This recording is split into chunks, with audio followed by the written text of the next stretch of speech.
Did you know that you, a US citizen, wastes an average of 242 pounds of food per year, equating to 80 billion pounds nationally? While many people just scrape their food in the trash after being full or excessively purchasing groceries, millions of people suffer from food insecurity on a daily basis. I'll discuss why food waste and insecurity are a problem not only in the US, but globally. Next, who's affected, and finally, how we can solve this issue. To start, I'll set the foundation and tell you why it's a serious problem.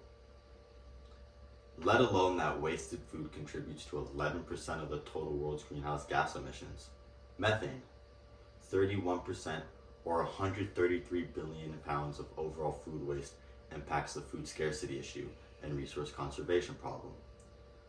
To manage and grow produce on agricultural land, we use a tremendous amount of water. Roughly 3 times the amount of water in Lake Geneva, it's 21 cubic miles, is used to produce food that isn't consumed, as stated by moveforhunger.org. 1 pound of beef requires 1,799 gallons of water, which includes irrigation of the grains and grasses and feed, plus water for drinking and processing. Consider all of the water, energy, and labor hours that are lost in producing this discarded food. Reducing waste sent to landfills can not only help people in need, but can help ease the environmental impact of climate change. In addition to major water consumption, livestock accounts for 37% of all US methane emissions.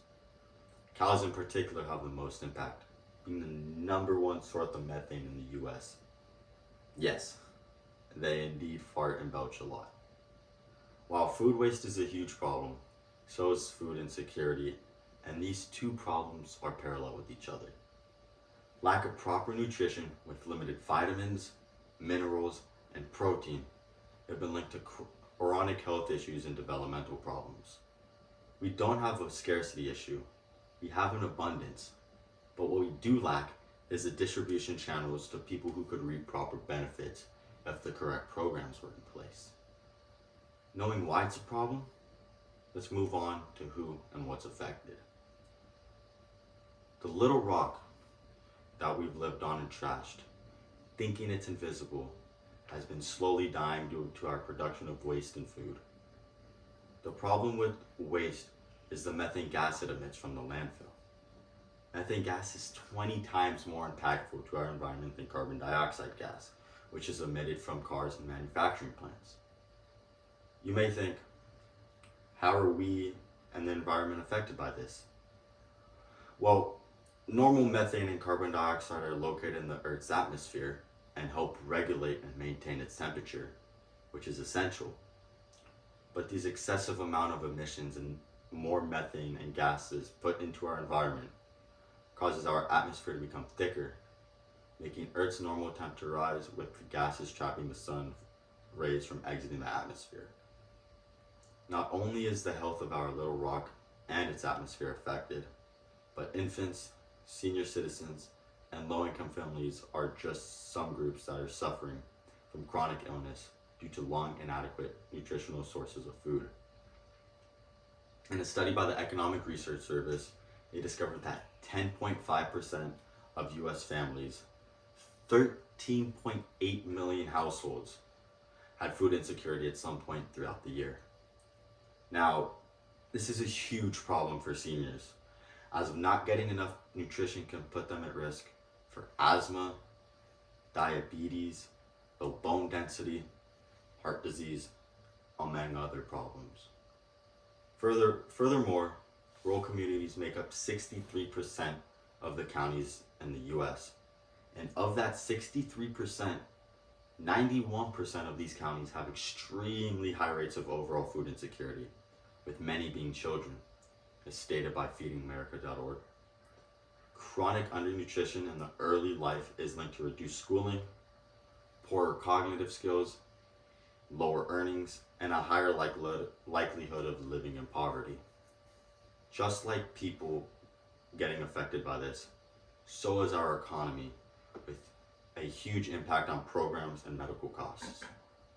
Federal spending on USDA's food and nutrition assistance programs totaled to $182.5 billion in the fiscal year of 2021, 49% more than the previous high of 122.8 in 2020, as stated from the USDA.gov. And our economy spends upwards of $15.5 billion per year in direct medical costs due to common disease associated with malnutrition. Now, how can we solve this problem? Well, first, farmers should utilize as much of their food byproduct as they can. Rice, a staple food for over half the world's population, and two of its byproducts, rice husk and bran, are discarded during the manufacturing process. As sourced from the Global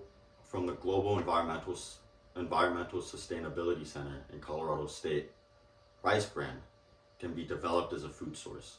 It's the brown outer layer of the rice kernel, and it could help radically alleviate nutritional needs worldwide while preventing food waste.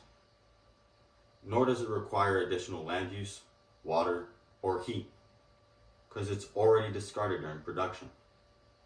It's the most wasted agricultural food resource, with 60 million metric tons of it being discarded yearly.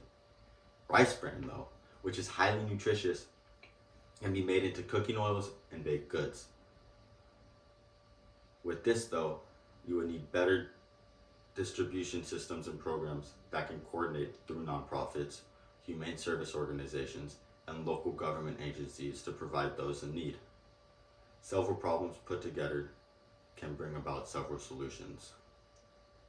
To wrap things up, these two issues impact everything on Earth. Climate change, from methane emissions to crops dying, the economy putting billions in food aid, health issues, and us.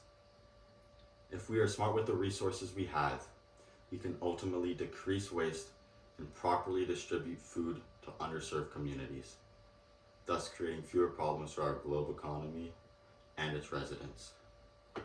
There's an old expression: waste not, want not.